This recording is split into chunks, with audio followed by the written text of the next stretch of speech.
Killanka, Media Luna.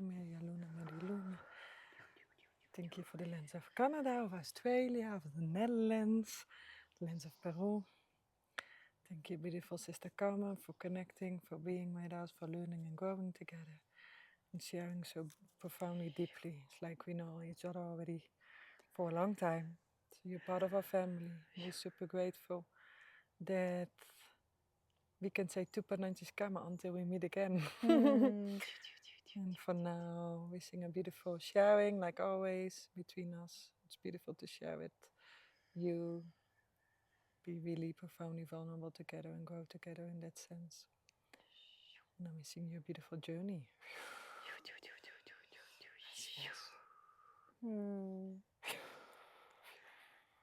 Gracias.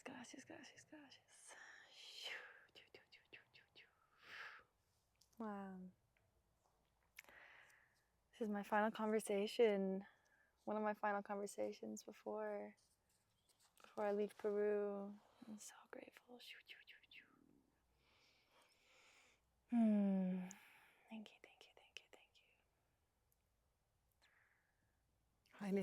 Highly. Yeah, sister. I'm so grateful for this time. Likewise. Yeah, I feel like you and Jhon have been a major reason for why I was meant to come here. Yeah. And yeah, it's such an honor to be able to collaborate this way, to share our gifts with each other, and to open our hearts to each other. Yeah. It's super special, huh? It's so special. Yeah. It is. It is. Yeah. Wow. So welcome to the Friendly Frequencies podcast. Thank you.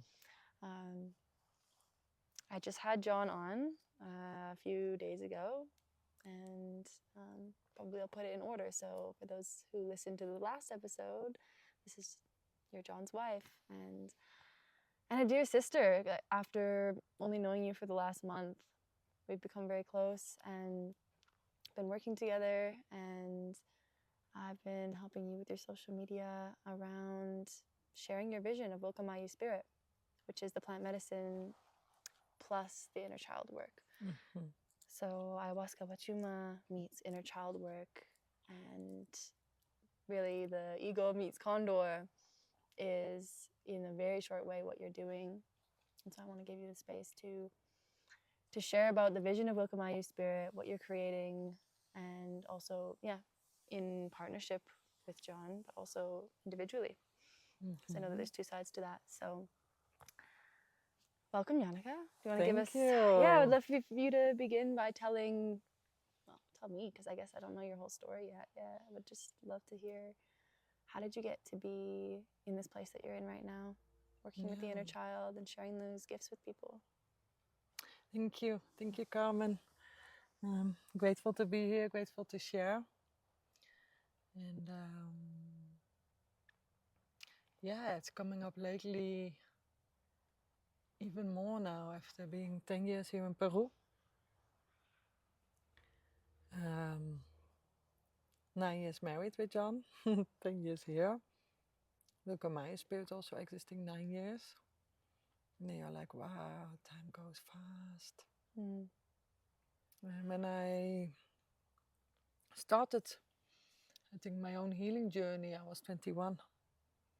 I was on, from my 14 to my 21, I was on antidepressants already on a very young age. When I was 14, I started with it. And in that time, it wasn't a lot. Like, it was still like really hidden, nothing, like nobody was speaking about it. And then I got these pills, and I remember I was saying to my mother, like, and my mother was also teaching me, like, when you break your arm, you can go to the hospital, but when you have something, emotionally, mentally, you can also go to a hospital if you need it. And at that time, I really needed it. I was really lost. And at that time, it helped me until a certain point. But then after being years on it, 21, I was like, oh my God, this doesn't feel good anymore. It's numbing me. I cannot connect.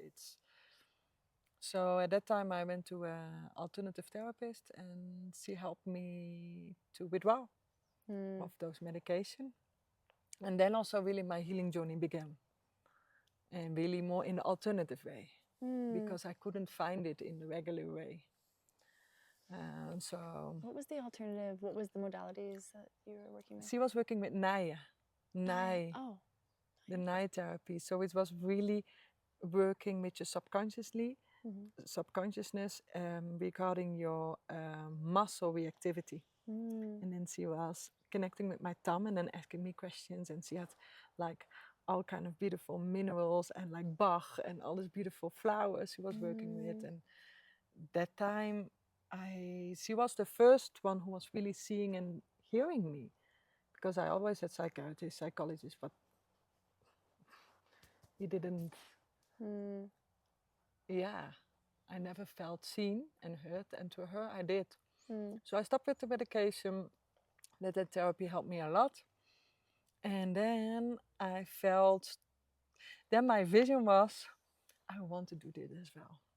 And I saw my vision like when I'm old, I'm living in nature, I'm having a white house, and with that I'm receiving people and supporting people in their own healing journey. And I knew something also with plants, with herbs at that time. I thought herbs. Right. Yeah, I didn't know ayahuasca and wachuma at that time. Then I started to study social work to have a base. And I worked with prostitute addiction care, which was beautiful and profound and very hard as well. And then I got a burnout. So I was working there a couple of years. Then I was 28 and I got a burnout. And again, okay, what can I do to heal? And then I felt, okay, I want to travel. I need to explore the world. I want to go to different cultures. I feel I need to be in nature. So through intuition, I was looking online, okay, South America. And then I was looking to different countries, maybe then to volunteer. And then I did my first ayahuasca ceremony in the Netherlands. And the day after, I got a reply of a place in Peru to volunteer. So Peru was the first place you traveled to? Yes. Wow. Yes. So then after that ayahuasca ceremony and with receiving that message, I knew, okay, Peru it is, and I go. I didn't speak any Spanish, but I felt, I'm gonna go, just following my heart. This is what I need to do. Wow. Then I volunteered there in nature, was really beautiful. I met people there, they talked about ayahuasca, and someone said to me about the Sacred Valley. It's a beautiful place, it's in the mountain, you will love it there. I said, okay. So I was just really, really listening and go with the flow and see what was coming on my path. Then I went into the Sacred Valley, I did ayahuasca retreat here. I don't remember anything anymore. I was so far. I was completely out. But my intention was to heal, to ground again, and to connect with my gifts and with my path. But doing the retreat, nothing came out really clear. I had a lot of rebirth doing the ceremonies, but like I said, I don't remember a lot because I was so far in it. But after the retreat, I felt amazing. I felt super light, super clear. And then I got back to the Netherlands. And I got back and I couldn't ground. And I was really like, yeah, I don't know if I want to be here and can be here. So I was just exploring. And then a friend came, yeah, but Jhon, you can also go back, huh? I was like, oh yeah, of course I can do that. I'm free, you know. I didn't have any work. I was like, yeah, I was really in the part of who am I, what do I want? I was 28, so it's really that age of who am I, what do I want with my life? And already as a young girl, I never could ground in the Netherlands. I was always searching for something. And as a young girl, I already told my parents, when I'm old, when I'm going to be big, I'm going to live in another country. I already told them since I was very, very young. Wow. And then I got to explore. I sent some messages out to that retreat space. Then I did a dance to heal the earth in the Netherlands, some beautiful spiritual gatherings. And then I saw all the time 11, 11, a lot of time like similar numbers. And then a lot of synchronicities came. It was really a magical time, and I was really just so open and listening. And then I could go back to that retreat center to work. The one in Peru. Yeah, so I got that invitation. And at that time, I went in 4 days fasting and dancing and making prayers with tobacco. And with dancing, I was taking that intention with me, like, shall I go back? And after these 4 days, I just felt so clearly, yes, go back to Peru. So I went. And my mother and my sister, they said, she will never come back. And I never did. And there, I could work in that retreat center. And there I met Jhon. And we had already really quick, like a beautiful connection. I remember drinking the medicine, and he was guiding, and he was helping me to walk me back to my room. And we were walking together, and we felt like two old people, like a couple who just, were share their whole life together. I'll never forget that moment. Wow. And so quickly we were together. And also in the place where we worked, we learned a lot, but it didn't resonate completely in how we saw things. And then we had the opportunity to start for ourselves. And so we did. To start? Like our own project, and we felt really like we want to create something small, like a family home, small groups, really intimate, personal approach, like really out of the heart. So that's how we started. We could live for free in a house. We worked with volunteers. We made our own Wix website, and just really step by step starting. Jhon had already also beautiful maestros as a community, so we connected with them, and we started to share. And quickly we had a beautiful community around us. And then it was first fully in ayahuasca and machuma, and connecting here with the land, with the people. And then after, I think, 4 years, we met a beautiful teacher from the Netherlands, Henk. He was an older man, and he was teaching in a child work. And he was living with Paola, who is also our doctor. And she said, Janneke, you need to meet him. You need to meet him. He is from the Netherlands as well. Yeah, okay. So I met him. And immediately there was a beautiful connection. And he took me under his wings. And he really taught me about the inner child. And I connected with him with Reiki. So really a lot with energy work, and especially with the inner child. And that helped me at that time so much, because also, going to another country is beautiful to start your whole life, but it can also be very challenging because your family is not here. You need to build everything anew. Here the energies in Peru are beautiful in mountains, but it's a very high vibration. The energies are intense. It's like, and then working with the medicine, just it's a full rebirth. New country, full, plant medicine, full. Marriage. Oh my goodness. And I was already very sensitive. And I was constantly processing.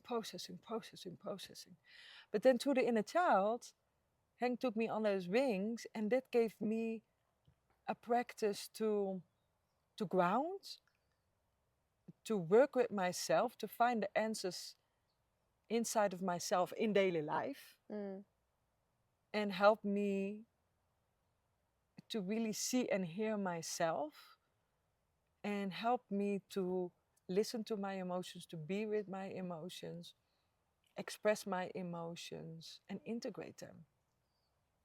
So it really helped me a lot in my daily practices, in my daily life, and to integrate the messages also from the plant medicine, because in plant medicine a lot is coming up out of our own childhood. I mean, a lot of our belief system comes from our childhood. And our inner child is connected to our ancestors. It's a portal. And our inner child is a portal to nature, to the invisible world, to our ancestors. So for me, the practice gave me so much,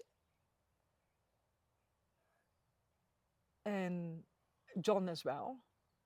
Then we felt like, okay, it's time to share this. It's time to share this with the people because it's bringing us so much in combination with the plant medicine. So let's share this.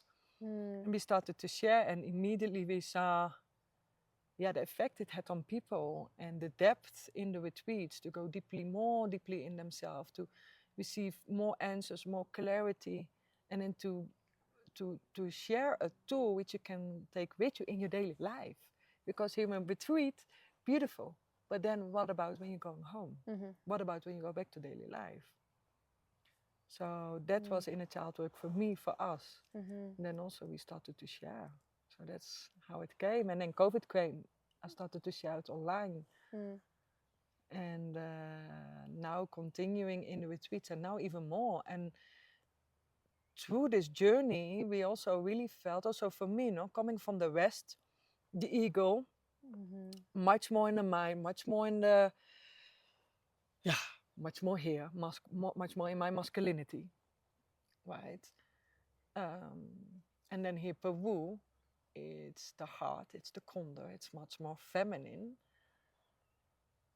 Activated and remembered my feminine a lot. And now, 10 years later, now it's already longer, like after 8 years, it started also since I'm a mother. It's like I rejected the Netherlands, I rejected the West, I rejected the system, I rejected the masculinity. I would say I run away from the Netherlands. But to being a mother, to doing all this work, now when we go to the Netherlands, I love the Netherlands again. I feel grounded there again. It's in my heart again. But now internally, it's also again balancing the masculine again. And also honoring where I come from. Also honoring the lens of the Netherlands. Honoring the lens of Europe. Honoring the lens of the West. Because there are also beautiful gifts there. And now I can see them again. And that helped me a lot. Also, again, inner child work helped me in that. And now we feel really, and we are in a diet, I really connected with the prophecy of the eagle and the condor. That Asian traditions were talking about that when the eagle and the condor start to fly again, there will be harmony on earth. There will be a new generation, a new earth. And it's already happening. And that means honoring the eagle, honoring the mind, honoring the masculinity, the rationality, the scientific approach, and honoring the heart, the femininity, the intuition, the creation, the expression. And both can learn from each other. Tradition can learn from modern and modern from tradition. Both ways. And balancing them inside of ourselves and in what we share. So what we share with Willkamayu Spirit, the plant medicine in connection with inner child, has really came from our own journey. And it's still there and still evolving. And now connecting with the eagle and the condor and living ourselves that. And it's beautiful. And it's really in a personal diet, like in a diet with a tree from the Amazon, this prophecy came. And it really showed me, but you are living it. Yeah. And this is important to share it in this way. Welcome to the high-powered vagina vision vortex. When you put a room full of powerful women together who are all living in higher purpose, we supercharge each other's visions. I'm helping women create brands that reflect their higher purpose, that utilize their creativity, and actually that is so much fun. It's so much fun to create content. It's not overwhelming. It's so much more than just creating content. It's letting yourself be heard. This group is the Higher Purpose and Feminine Leadership Branding Portal. I've been helping them with creating their brands from their gifts, from their creativity, and how to actually get paid to be who they are, how to share their vision online, and really build trust with their audience. If you're looking for one-on-one mentorship, where we can dive deep into your brand, your higher purpose specifically, really turn your creative gifts and your purpose into your business. Every week you and I will meet. We will dive deep into your business. I have the Masculine and Feminine of Social Media course. taking the polarity of the masculine and feminine and using it in the context of understanding social media. This course is meant to take the overwhelm away and to make it fun and to make it profitable. Leaning into our gifts, leaning into our purpose, because that is truly where our power lies, our story, our vulnerability, and our creativity. And so we're doing it and we're making money along the way. Oh. Wow, that was a long story. perfect, Yeah. that was a full podcast in itself. That's you just answered every question in one. That's beautiful. Yeah, because you're learning so much from Jhon being that representing the condor, and you're representing the eagle, which is interesting because he's a man, you're a woman. So you come from the West, so you both have the masculine, feminine polarity within both of you, as everyone. Yeah. This is something that, and this is like our first conversation was about this, and I knew right away. I love the analogy of the eagle and the condor because I came from living in my car in Tasmania, fully in my masculine, like working in my business every day, kind of lost touch with my creative side, my artist, and really came to Peru and was like, I'm swinging my pendulum completely to the feminine.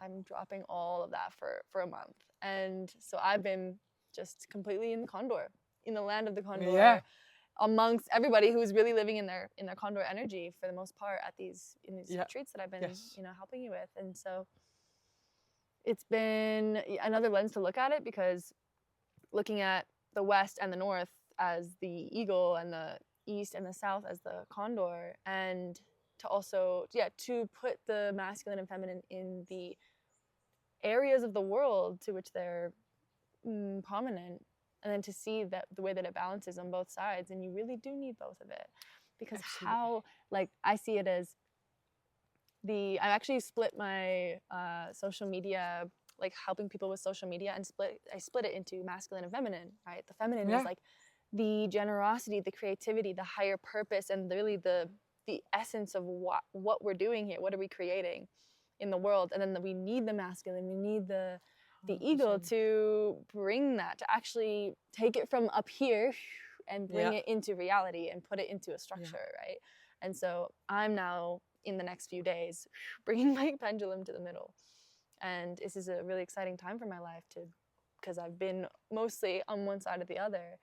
And so I'm curious also how my inner child work that I've been doing with you, because I've been so blessed to be able to do that with you, how that's going to help with it, right? Like so that's what I want to ask you, is like, how did your inner child work impact your eagle and condor relationship, your masculine feminine dynamic within yourself and your business and your relationship?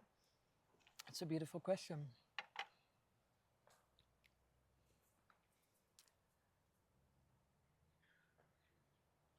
Yeah, that's a really, really beautiful question. I think in that the inner child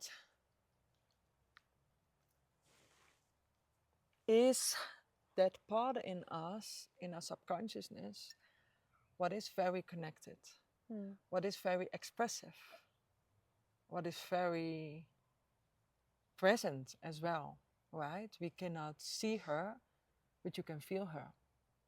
And in daily life, she comes a lot to the surface in different ways. And normally, I was never aware of that, but through the consciousness of the archetype of the inner child, it helped me to connect with my feelings, with my expressions, with deeply listening, with my receptivity. First of all, the receptivity in myself, with seeing and hearing myself, like deeply listening and feeling. It's like your inner child comes, you can feel her through certain feelings in your body. You can feel expansion. The inner child can be happy, but you can also feel contraction, where the inner child is wounded. And so in that sense, it helped me a lot to connect with my femininity, with my feelings. And I think the more you connect with your inner child, the more you see and you hear her, the more you are connected towards yourself, the more you are aligned, the more you can be there for yourself, the more your intuition gets also really pure.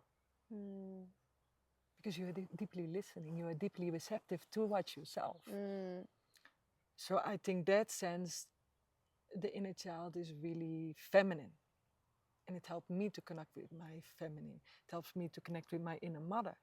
She reminds me of how to take care of myself. When I feel her, she's coming a lot to the surface. She's reminding me, hey, I'm not aligned. I'm not taking care well of myself. Like, where do I need to adjust? So I think that's really what the inner child work is doing. So I think in that way, it's very feminine. But in the other side, which is the beauty as well, the more you are connected towards yourself, the more you are deeply in listening, the more you also, inner mothering is not only taking care of yourself in nurturing and loving, inner mothering is also sometimes putting boundaries, being firmly, saying no. And creating certain structures which are helping you to thrive, listening to what you need. The inner child work helped me a lot with accepting and reconnect to the healthy masculine structures. Like, I'm a Capricorn, I love to have some structure. The inner child work is teaching me a lot to say no, to express what I can do and what I cannot do. So it's helping me connect also to my inner masculinity. So it's also the inner mother, the inner father. It's, like, you can approach it in different ways. And also a lot to my ancestry, to where I come from. It's the land of the Netherlands. And to how I grow up. I live here 10 years. So yes, I'm really connected to the Peruvian, to the lands here and to the way of living here. But I'll always be a Dutch woman. And it helped me also to accept in that. So indirectly, the inner child is helping me to connect with my healthy feminine and with my healthy masculine in a healthy way, and to what I need and where I flourish in. Something that just that makes me think of is because you said that you denied your your lineage and the way that you come from the West, the eagle, the mind, of the Netherlands. It makes me think of when my mom would say that she used to deny her being like her mom. Like, she didn't have the best relationship with her mom when growing up, and she didn't want to become like her mom. Now they have a great relationship because my mom did the work when she was 18 and began doing the work when she was 18.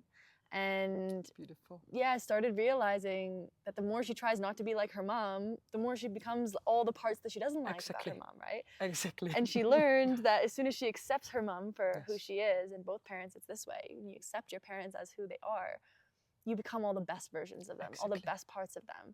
And I bet it's the same with the Netherlands. Yes. Right? Beautifully, yes, 100%. Wow. Yeah. That's beautiful. And now, still in the process of reconnecting with a healthy structure, with the healthy boundaries, and also in our project, we really now in this phase of creating this more, it's like this container, right? This containment. And I feel there is also a lot of the masculine. And I totally agree with you, like, acceptance in the healing process is so important. It's everything. It's everything. Acceptance. Because I've sat in a few ceremonies with Jhon, and he, because he's the maestro, and we talk about before the ceremonies, we go through he briefs the people who are, oftentimes it's their first time doing plant medicine, and basically accept. And then by the end, he's like giving his speech, and then he's like, and what do you do, Carmen? And I'm like, accept. Like, that's all there is to it, really. Yes. It's the only way to prepare somebody for plant medicine. Is just accept, right? And not non-resistance. And that is really something I'm blessed to have learned at a young age. It's like a non-resistance to life, really. Because, and that starts with the parents, doesn't it? Like, not resisting 100%. Our parents and accepting who they are. Then we can accept all the sides of ourselves. And then how blessed are we to go to another other countries, other cultures, completely opposite cultures from where we come from, and then be able to bring all the best parts of the eagle and condor together, right? Otherwise, if we had stayed in our home countries, we would just be conditioned on the eagle mostly, and we would find our way and our balance somehow. But how, you know, even to come to a collectivist culture, coming from an individualist culture, and see the beauty in both sides, and see, okay, I think I'm going to take this from this culture and this from this culture and start my own family. Because one and the other, just one or just the other, there's going to be, of course, there's pros and cons to both. So I feel like that's such a blessing that we've been given, to be able to experience that and take from both sides. And I wanted to ask you about how this works, particularly with the medicine. How did this work with it? And also, I think, I mean, for me, I'll share a story, which is the way that this was the most prominent for me when I was in the medicine was when you mentioned that there are, it's not just like one inner child. It's like all our little inner children are everywhere, and some of them are really close, some of them are really far, all the different emotions. And this is what I really took, was realizing that there are almost like an infinite number of them. And and based on every memory we've ever had, every experience we've ever had, but the one that was the most, you know, because when I met you, and obviously like for a long time now, I've been very connected to my inner child. You know, I have my Spider-Man backpack. Oh yes, you are fully. It's beautiful to see. So, but the thing that really was powerful for me the most was sitting with my inner child that's hungry, the inner child that's scared to go to bed hungry. And you know, because my relationship to food has just been one that's such a working relationship, and then being on the diet for ayahuasca, oh my gosh, no sugar, no coffee, no, all the things that I love and that I really didn't deny myself that often. I'm sitting there and I'm sitting with ayahuasca, and I'm hungry. I'd been fasting all day, and I'm just sitting with that part of me. I always would never go to bed hungry. Like I would eat close to bed because in case I can't sleep, I never wanted to be hungry. All my life was like this. To also be with that part of me, and also that part of me, that inner child that's like, but I want this thing and I can't have it. Like, you're not going to give me this. And just to be that, like, I do really want a piece of chocolate cake and I can't have it. And just to sit there, and honestly, for one of the first times, just to actually sit there and be hungry and let myself be hungry. Let alone, like, I usually don't even let myself get hungry. And that in itself, it's like there's always food around. I wouldn't even let myself get to the state of being hungry most of the time. I think a lot of us are like that. So the fact that I was in the state of being hungry and then still not gonna eat, so powerful for me. I can imagine. And then being completely with it. There's nowhere to go. There's nowhere to hide. And I'm perfectly okay. Realizing, wow, I'm actually okay. Like, I'm okay. It's okay to be uncomfortable in this. It's actually really good to be uncomfortable in this. And this is the key. This is the key. It's like really seeing and hearing yourself, being with whatsoever it's coming up in you. And then to hold yourself in that. And then when you connect with the inner child, you can connect with that adult part in you, what is able to sustain yourself, what is able to give yourself understanding and love, because you're the one who can understand yourself the best, and then to take care of that part inside of you. What has a difficult time? What is feeling discomfort? And then to take care of that, to hold that part, to embrace it, to let it express in the ways he needs to express, and then to hold yourself in that.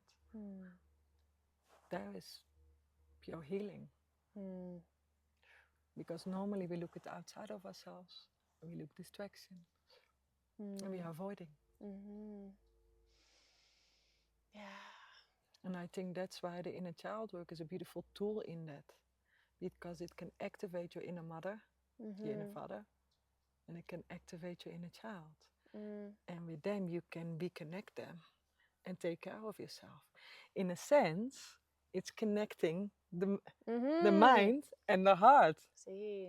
And in that sense, it helps a lot with embodying the practices and what we know.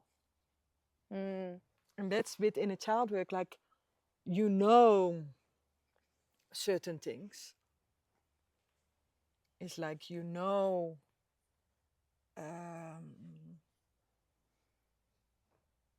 how can I connect it to this example, what you said?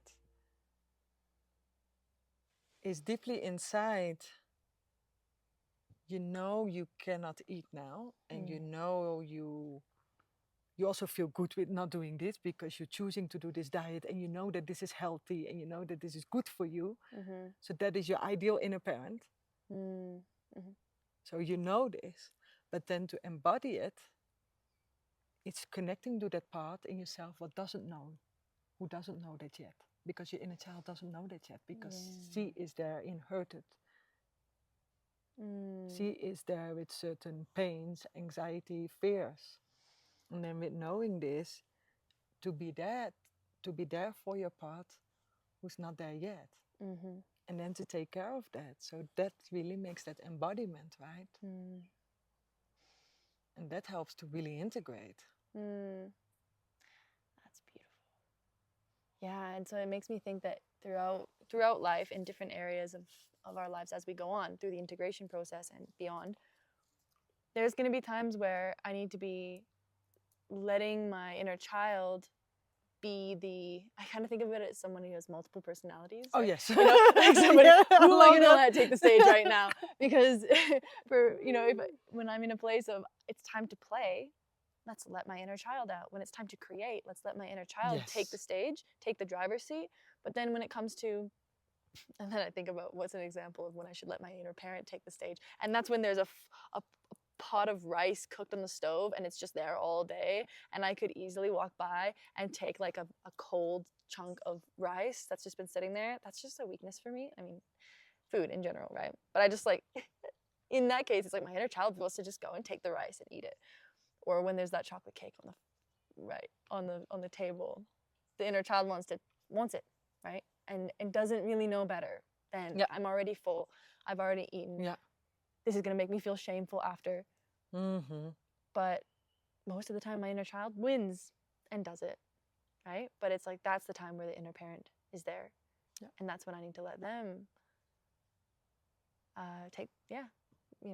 like acknowledge and not shut down the inner child, but to really just again sit with it. And I'm still working with it, right? Like still working with that, and kind of even in my relationship to food, like still feeling like, oh, but I've just gone through this month of like all this work I've been doing with you guys, and I still feel that part of me that's like, oh, I'm still eating too much right now. Like I'm doing better, but it's a process, right? It's like an ongoing process. And to sit with that part of me and be like, okay, it's okay. It's exactly. And it's really a process. Yeah. And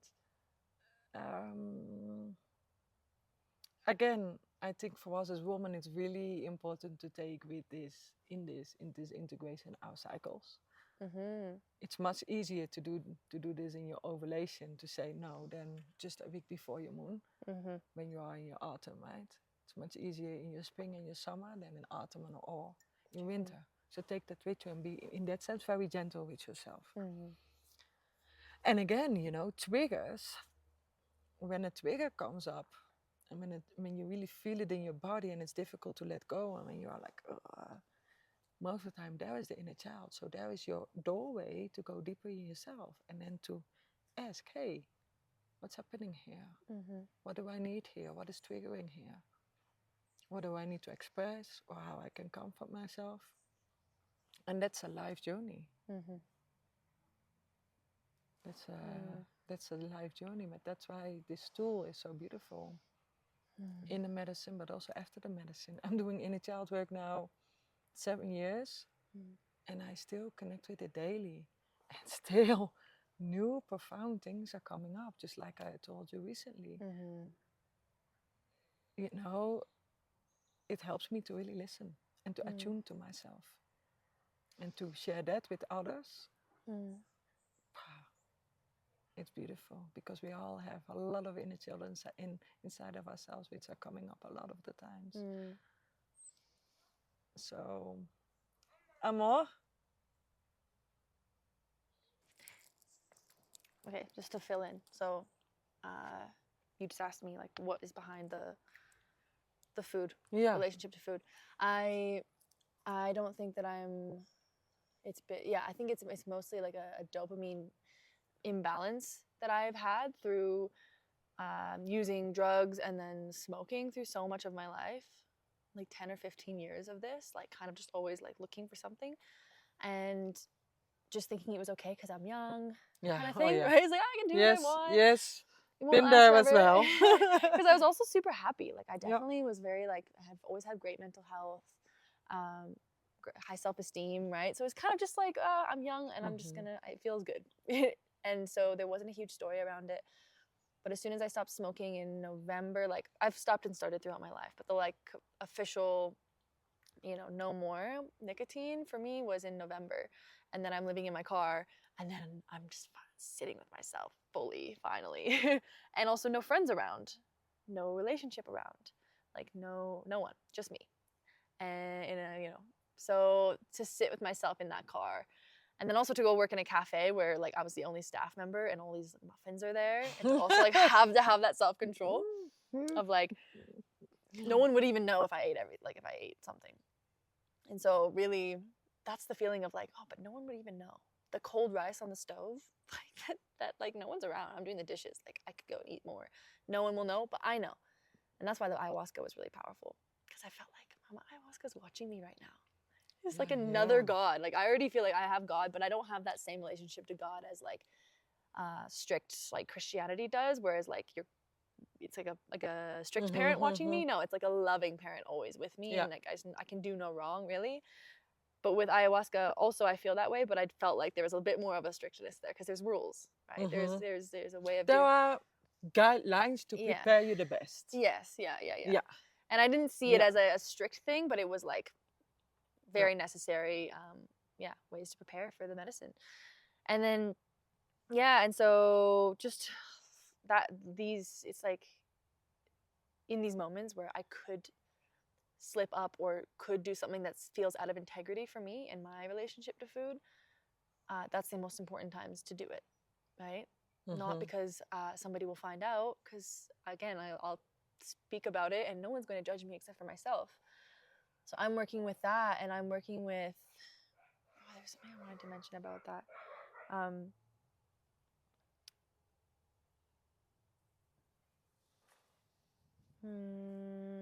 I think I might have lost my thought. But yeah, so I think that behind the food thing, like I think it's just like a dopamine source of dopamine, and I'm really learning how to bring that to equilibrium because I can create it within myself. And it's bringing it more out of balance the more that I let myself go. And that's what the beauty of the diet is that you're not going on this like sugar high and like this rush of pleasure that you get from all the things, from food, from sex, from all of it, right? All of these things can be consumed in a conscious way. With intention. 100%. With intention, yeah. And then, I think that's the beauty of the diet, is to put, even no salt, not really any spices. It's like just really like learning to enjoy food the way Pachamama created it, and like keeping yourself on this. Learning to enjoy the simplicity. Simplicity, yeah. Learning to enjoy the simplicity and not needing always having to grasp something or something to fulfill you, right? Because I heard you also saying in the beginning, and suddenly I was sitting there with myself. Yeah. That in that sentence, hey, a beautiful spider. Hello. That says also a lot. Wow, that's really cool, actually. Beautiful creating a web. I just remembered my thought now. Because food is also grounding us. Yeah. Which is obviously necessary, right? But that's why the diets and the proper dietas are so powerful, is because you detach from food and you work deeply with the plants. When you're fasting, you're obviously like you're You're much more open. So You're much much more more connected. sensitive. Yeah. You're much more receptive, much Yeah. more open, connected, receptive. Yeah, so I am aware that that's the power of fasting, is not only detaching from my addiction to food, it also at the same time is giving me more of an open channel, Yeah. right? And so that's why I feel like God has been asking me as soon as I started living in my car in Tasmania. I was like, that was the time when I realized that, okay, food is now, my relationship to food is not how I want it to be. And am I going to continue using comparison to make it okay, and rationalization to make it okay for me to, but comparing it to, how I used to be or how other people are? Or am I going to listen to what's being asked of me, which is you are going to break it to, you're ready for the next level in your spiritual path. But this food, relationship to food, is the thing that is the barrier to that. And the barrier and the portal to the next level. So so that's been the beautiful inner child work for me. Yeah. And I think in that sense, the inner child work, coming back again to that sentence, and now I'm being here with myself. Yeah. The inner child work connects and helps in those moments to really be with yourself in a more profound level. To even listening much more on a deeper level to yourself, to what you need, to your longings, to what is important for you, what is triggering you, what you would love to, right? Yeah. And it's also like food is also a distraction from my vision work. It's like it takes me away from the work. And I think in that there is still something that in that food, in when it's like with this craving, it's something to fulfill you, to distract, to no? Yeah. So that's why, again, I'm bringing it back to that center. Now I'm here with myself. Then connecting with the diet, the simplicity, the more receptivity to openness, the sensitivity. It's all connected to connecting yourself on a deeper level, in a pure way, in a simple way, without a lot of distractions or things outside of ourselves. And that's why I like the inner child work. What we do, it's connecting with a lot of amazing healing practices. With fasting, with breath work, with somatic work, with constellations, with yoga. You can do it in all kind of, with your artistic expressions. You can connect it with all way together. And that's the beauty. You can take your inner child in all these practices with you. Go and breathe together, go and do yoga together. And that's the beauty. That's a big part of what I took from your teachings, which is you just take your inner child everywhere. Every morning you wake up, you check in with her, right? You are gonna go and do something, anything, bring her with you, and literally seeing her as separate from you, like separate, and holding her hand, right? Because I thought about it before as, of course, they live within me, but then to also see it as she's a separate entity in some way. And then taking her with you in both ways, also especially in fun things. Sometimes on the healing journey we are forgetting these things, like we're so serious and digging and going, but it's also all about playfulness and reconnecting with joy. Be joy again. Rejoice highly. Just like this morning, it was a week with some inner child workshop, we had a retreat here, and yesterday I really felt like my inner child was like, okay, now it's my time, and it's too much. I need to connect with myself. So today I've been there preparing the soil to create a little garden, and with my feet in the earth, and then loud on the music, and like this oldies. And I loved when I was being a child working with my father in the garden. I loved it. So I put on that kind of music, and I did it now myself, and I consciously take my little girl with me, and I just feel my heart opening. I have a smile on my face, and I can even enjoy on a much deeper level, in a simplicity. So in that sense, I'm taking her with me. But also yesterday when I was super triggered, and when I felt this contraction on my chest, and when I was super angry, and underneath was my inner child who has taken too much responsibility on. Yeah. and working. And yeah, it was really time to listen for me to that, and still working on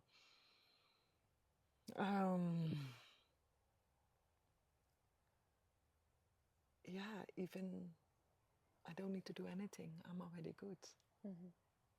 You know, and that's the beauty. It's help us to deeply listen and understand ourselves and each other in that sense as well.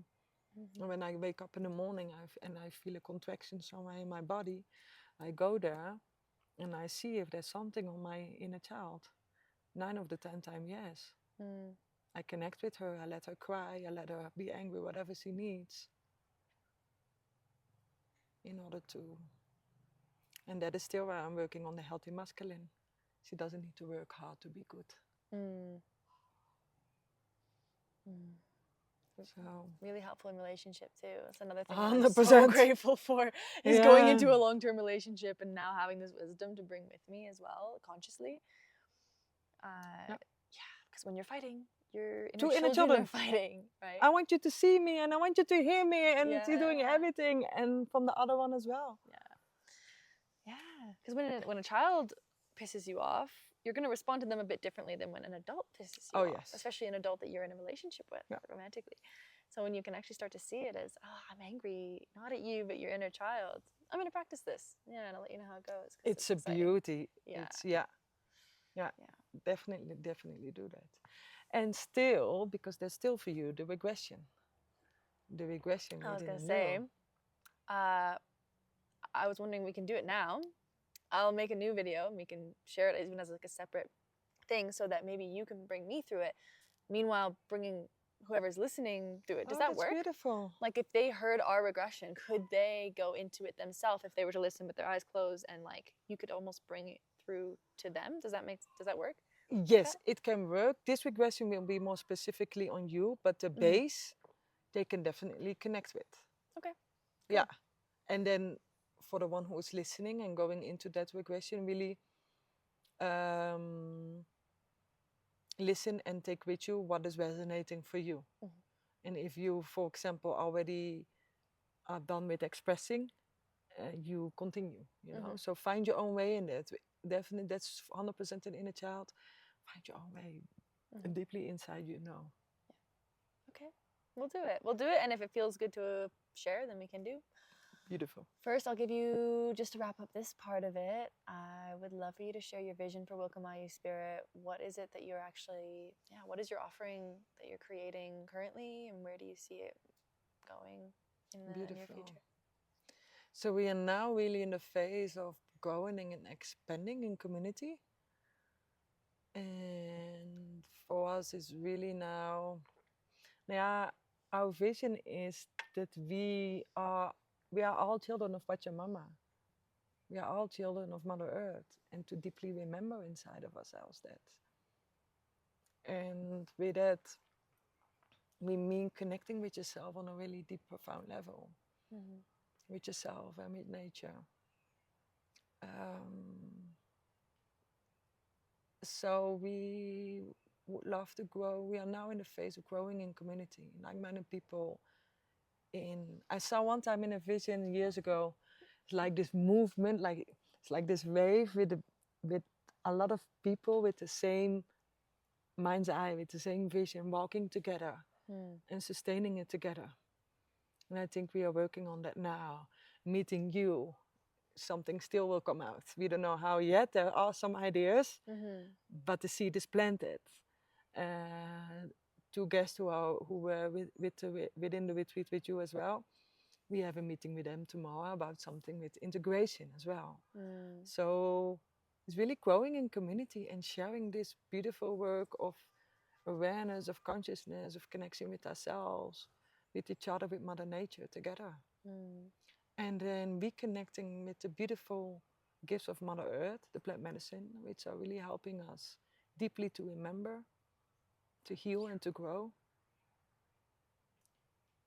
So honoring in that the sacred traditions, honoring in that the traditions, our ancestors, the land.